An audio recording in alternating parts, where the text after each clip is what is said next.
Hi everyone, welcome to my YouTube channel Easy Pharma.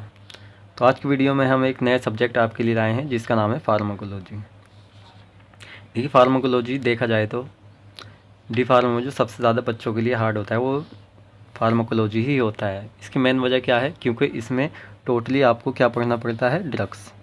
तो जो drugs होती हैं ये सबसे ज़्यादा हार्ड होती हैं बच्चों के लिए। तो ऐसा नहीं है कि ये हार्डें पढ़ी नहीं जाएंगी।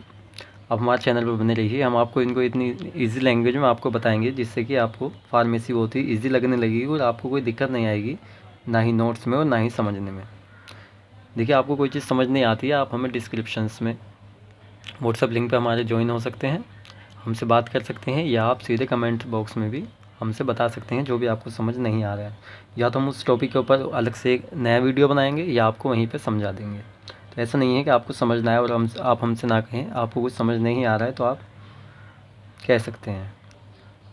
तो देखिए, ड्रग्स मान लीजिए इसमें बहुत आपको कोई कैटेगरी पढ़नी है तो उसमें कैटेगरी के हिसाब से मैं आपको बता देता हूँ। आपको कोई ड्रग पढ़नी है तो उसमें मेन पॉइंट आपको क्या क्या पढ़ने हैं एग्ज़ाम्स के पॉइंट ऑफ व्यू से। आपको उसकी डेफिनेशन पढ़नी है, आपने उसकी डेफिनेशन लिख दी। और जो मेन इन ड्रग्स के अंदर होता है, जो कैटेगरीज होती हैं ड्रग्स की, आपको एक कैटेगरीज आती है नॉर्मली 4 मार्क्स में या 8 मार्क्स में आपसे एक कैटेगरी पूछी जाती है।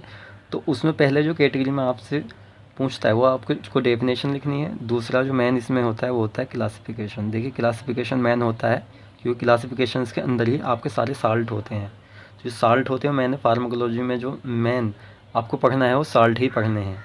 और यकीन मानिए, आपकी जो एक मेडिकल लाइफ है उसमें वो सिर्फ फार्माकोलॉजी की वजह से ही आपकी स्टार्ट होने वाली है आज से। क्योंकि आप साल्ट ही आपकी लाइफ में आगे साल्ट ही साल्ट होने वाले हैं। अगर आपको साल्ट पता है तो आप किसी भी पेशेंट्स को ड्रग्स दे सकते हैं, आप मेडिकल चला सकते हैं कुछ भी। लेकिन आपको जब किसी का साल्ट ही नहीं पता है, उसका यूज़ ही नहीं पता है, मोड ऑफ एक्शन बॉडी में आ जाने के बाद वो कैसे शो करेगा और कहाँ पे जाके किस बॉडी के पार्ट पे किस पे शो करेगा, तो अगर ये आपको नहीं पता है तो आपको फिर फार्मेसी के बारे में कोई नॉलेज नहीं है। तो यही है जो आपको पढ़ना है। तो आप जुड़े रहिए हमारे साथ। आपने ड्रग्स को आई, आपने उसकी पहले डेफिनेशन लिख दी, आपने उसकी क्लासिफिकेशन लिख दिया। इसके बाद क्या होता है, आपको उसी कैटेगरी में से या तो पर्टिकुलर आपसे कैटेगरी में से ड्रग्स पूछ लेता है, वरना आप अपने थ्रू भी उसमें दे सकते हैं। आप कोई भी एक कैटेगरी पढ़ रहे हैं, उसमें से आपको एक ड्रग, उसका मोड ऑफ एक्शन लिखना है। जो केमिस्ट्री, इसी तरह से आप एक केमिस्ट्री सब्जेक्ट पढ़ेंगे डी फार्मा में, तो उसमें आपको क्या करना होता है, उसमें आपको ड्रग्स का नाम बताना, ड्रग्स की डेफिनेशन होती है और उसका क्लासिफिकेशन होता है, और बाद में एक कंपाउंड का स्ट्रक्चर्स प्लस उसके physical property, chemical properties D pharma second year में आपको नहीं मिलेंगी। तो आपको सिर्फ उसकी physical properties, uses, side effect, storage, सिर्फ इतना ही आपको देना है। तो इसमें जो आपको देना होगा उसके बाद उसका मैकेनिज्म ऑफ एक्शन देना होगा। उन ड्रग्स, उस कैटेगरी की ड्रग्स में से जो आप पढ़े हैं, सिर्फ एक का आपको देना होता है, उससे ज़्यादा नहीं देना होता है। जिसमें आपको क्या लिखना होता है, उसका मोड ऑफ एक्शन, कहाँ कहाँ पे जाके वो अपना मोड ऑफ एक्शन शो कर रहा है, उसके साइड इफ़ेक्ट, यूजेस क्या क्या है, और स्टोरेज कंटेंट, कितनी स्टोरेज कूल प्लेस पे, ड्राई प्लेस पे, कहाँ पे वो स्टोर रखा जाए जिससे कि उसकी क्वालिटी बरकरार रहे, जिससे कि उसकी सेफ्टी है उस पर इफ़ेक्ट ना पड़े, जिससे उसका एक्शन डिफरेंट ना हो। तो आइए शुरू करते हैं फार्माकोलॉजी। देखिए, पहले इसकी डेफिनेशन देख लेते हैं। Pharmacology is the study of the therapeutic and potential toxicity of chemical agents on biological systems. यानी कि फार्माकोलॉजी की हम स्टडी करते हैं तो हमें उसमें क्या पढ़ते हैं, जो थेराप्यूटिक और पोटेंशियल टॉक्सिसिटी केमिकल एजेंट, जो केमिकल एजेंट्स की थेराप्यूटिक इफेक्ट और पोटेंशियल टॉक्सिसिटी होती है बायोलॉजिकल सिस्टम्स पर, क्या होती है उसी के बारे में हम स्टडी करते हैं। ये फार्माकोलॉजी जो है ये 2 वर्ड से मिलकर बना है, एक फार्माकोन प्लस लोगोस, ये लैटिन वर्ड से लिया गया है। फार्माकोन का मीन्स होता है ड्रग्स, और लोगोस का मतलब होता है स्टडी ऑफ द ड्रग्स।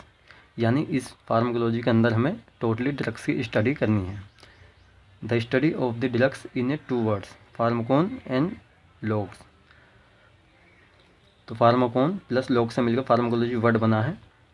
देख लेते हैं, आइए इसके एरियाज़ देख लें, एरियाज़ और फार्माकोलॉजी। देखिए, फार्माकोलॉजी के 2 एरियाज़ होते हैं, जो मेन एरियाज़ हैं इसके, और 2 ही होते हैं, फार्माको डायनेमिक और फार्माको काइनेटिक। तो जो फार्माको डायनेमिक है वह drug does with the body, यानी जो ड्रग है वो बॉडी में कैसे इंजेक्ट होगी और क्या इफ़ेक्ट करेगी। इसकी डेफिनेशन देख लेते हैं। Are the study of the molecular biological and physiological effect of the drugs. तो इसके अंदर हम पढ़ते हैं, हम molecular biological and physiological effect का पता करते हैं। इसमें जो ड्रग्स हमारी बॉडी के अंदर इफेक्ट करती है सेलुलर सिस्टम्स पे और देयर मैकेनिज्म ऑफ एक्शन। ये जो ड्रग्स हमने बॉडी के अंदर एंटर की है उसका बायोलॉजिकल सिस्टम्स पर क्या इफेक्ट होगा, फिजियोलॉजिकल इफेक्ट क्या होगा, और जो सेलुलर सिस्टम्स पे उस पर क्या इफेक्ट होगा उस ड्रग्स का। दूसरा फार्माकोकाइनेटिक। देखिए फार्माकोकाइनेटिक आपको बता दें ADME, इसको शॉर्ट फॉर्म में भी लिख सकते हैं। इसकी फुल फॉर्म होती है जो ADME होती है,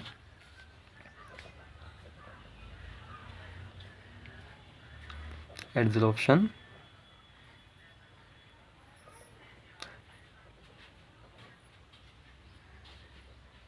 डिस्ट्रीब्यूशन, मेटाबॉलिज्म, एक्सक्रीशन। यानी जो ड्रग्स आपने बॉडी में खाई, आपने उसको एडमिनिस्ट्रेट किया, तो आपने पहले क्या किया उसको ADME, यानी आपने एडमिनिस्ट्रेट कर लिया, तो उसके क्या होगा, डिसोल्यूशन भी होगा, मेटाबॉलिज्म होगा और एक्सक्रीशन। एक्सक्रीशन के थ्रू आपकी बॉडी से वो ड्रग्स क्या होती है, बाहर हो जाती है। तो यही आता है ADME के अंदर। What body does with the drugs, यानी बॉडी ने क्या इफेक्ट किया उस ड्रग्स के साथ, या उसका आप कर सकते हैं ड्रग्स ने क्या इफेक्ट किया बॉडी के साथ। It is the study of deals with the absorption, distributions and excretions of the drugs. तो इसके अंदर हम डील्स की जाती है absorption, distribution and excretion of drugs का, यानी ड्रग्स का कहाँ पे एक्सक्रीशन हुआ, कहाँ पे डिस्ट्रीब्यूशन हुआ और कहाँ पे वो मेटाबोलाइज हुई बॉडी के अंदर। आइए इसकी हिस्ट्री देख ली। देखिए हिस्ट्री बहुत लॉन्ग होती है, लेकिन आपको डी फार्मा में इतना डीपली नहीं पढ़ना होता है, तो आप सिर्फ इतना ही पढ़ें जितना आपके नॉलेज के बेस से हो, क्योंकि डीपली आपको बी फार्मा में आगे पढ़ने को मिलता है। History of pharmacology. देखिए एक साइंटिस्ट हुए ओसवाल्ड, जो ओसवाल्ड तो जो थे, इनको फादर ऑफ फार्माकोलॉजी भी कहा जाता है, क्योंकि इन्होंने फार्माकोलॉजी का इन्वेंट किया। तो इन्होंने कब किया था, तो ये 1838 से लेकर 1921 के बीच ये हुए। Oswald was father of modern pharmacology. तो फादर जो मॉडर्न फार्माकोलॉजी के फादर कहा जाता है ओसवाल्ड को कहा जाता है। फर्स्ट जर्नल ऑफ फार्माकोलॉजी, ये फर्स्ट जर्नल भी थे फार्माकोलॉजी के। तो हिस्ट्री में सिर्फ आप इतना ही लिख सकते हैं, ज़्यादा डीपली आपसे पूछता नहीं है। ये क्वेश्चन है ये आपसे 8 मार्क्स में पूछ सकता है, 16 में कभी नहीं पूछता है, सिर्फ 8 मार्क्स में आपसे पूछ सकता है, या 4 में भी इसको पूछ सकता है, जिसमें वो आपसे डेफिनेशंस, हिस्ट्री, ब्रांचेस, सिर्फ इतना ही पूछता है और ज़्यादा नहीं। तो ब्रांचेस देख लेते हैं इसकी। There are 6 main branches of pharmacology. तो इसकी 6 मेन ब्रांचेस होती हैं, जिसमें कि pharmacokinetic, pharmacodynamic, pharmacotherapeutic, clinical pharmacy, toxicology और फार्माकोमेट्रिक्स। फार्माकोकाइनेटिक जैसे कि हमने आपको बताया था, it is the part of pharmacology. ये फार्माकोलॉजी का एक पार्ट होता है जो जब डील होती है with the absorption, distributions, biotransfer, metabolism और एक्सक्रीशंस। आप इसको शॉर्ट में ADME भी लिख सकते हैं। इसके अंदर हमें यही पता चलता है जो ड्रग्स हमने एडमिनिस्ट्रेट की है उसका एब्जॉर्प्शन, डिस्ट्रीब्यूशन, बायोट्रांसफॉर्मेशन और मेटाबॉलिज्म और एक्सक्रीशंस कैसे। Pharmacodynamic, the study of the biological physiological effect of the drugs, यानी जो ड्रग्स का फिजियोलॉजिकल बायोलॉजिकल इफेक्ट है और जो ड्रग्स हमने बॉडी में एडमिनिस्ट्रेट की है उसका मैकेनिज्म ऑफ एक्शन क्या होगा हमारी बॉडी के अंदर। फार्माकोथेराप्यूटिक, आइए इसको समझ लेते हैं। फार्माकोथेराप्यूटिक क्या होता है।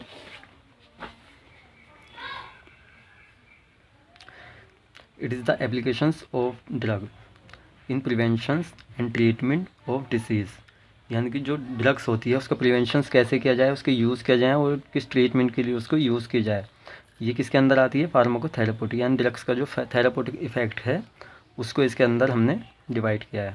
क्लिनिकल फार्मेसी, ये आप टोटली समझते हैं। क्लिनिकल फार्मेसी जो क्लिनिक्स वगैरह पे आप फार्मेसी का यूज़ किया जाता है उसे क्लिनिकल फार्मेसी कहते हैं।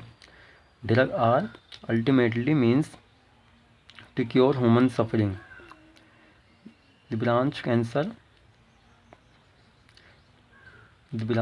With the scientific studies on the effect of drug. जो साइंटिफिक स्टडी की जाती है ड्रग्स की वो इसी के अंदर की जाती है। उसका ट्रीटमेंट कैसे ट्रीटमेंट किया जाए इन ह्यूमन बींग्स के अंदर, इसे डिफाइंड किया जाता है फार्माकोलॉजी में। Toxicity, it is the science dealing with the adverse effect. जो टॉक्सिकोलॉजी के अंदर हम क्या पढ़ते हैं, टॉक्सिकोलॉजी का हम पढ़ते हैं कि कौन सी ड्रग्स बॉडी के अंदर जाके साइड इफेक्ट कोज कर सकती है। जो पॉइजन्स वगैरह होते हैं उनकी स्टडी इसके अंदर की जाती है। तो आज की वीडियो में सिर्फ इतना ही फ्रेंड्स। ये आपसे टोटली सिर्फ 8 मार्क्स में ही पूछता है, मोस्टली ये क्वेश्चन पूछ लिया जाता है क्योंकि फार्माकोलॉजी का फर्स्ट चैप्टर है, इंट्रोडक्शन आप कह सकते हैं इसको, लेकिन मोस्टली आपसे पूछ लेता है 8 मार्क्स में। तो आपको अगली वीडियो अच्छी लगी तो हम चैनल को सब्सक्राइब करें। हमने इसको स्टार्ट किया है तो हम इसकी लिंक भी अपने डिस्क्रिप्शन में डाल देंगे, आप वहाँ से व्हाट्सएप ग्रुप में ज्वाइन हो सकते हैं, नोट्स फ्री में कलेक्ट कर सकते हैं। जो प्लस हैंड राइटिंग नोट्स होंगे खुद के हैंड राइटिंग से बने हुए, हिंदी प्लस इंग्लिश में आप उनको ऑब्टेन कर सकते हैं और इंग्लिश में भी। तो मिलते हैं आपसे नेक्स्ट वीडियो में।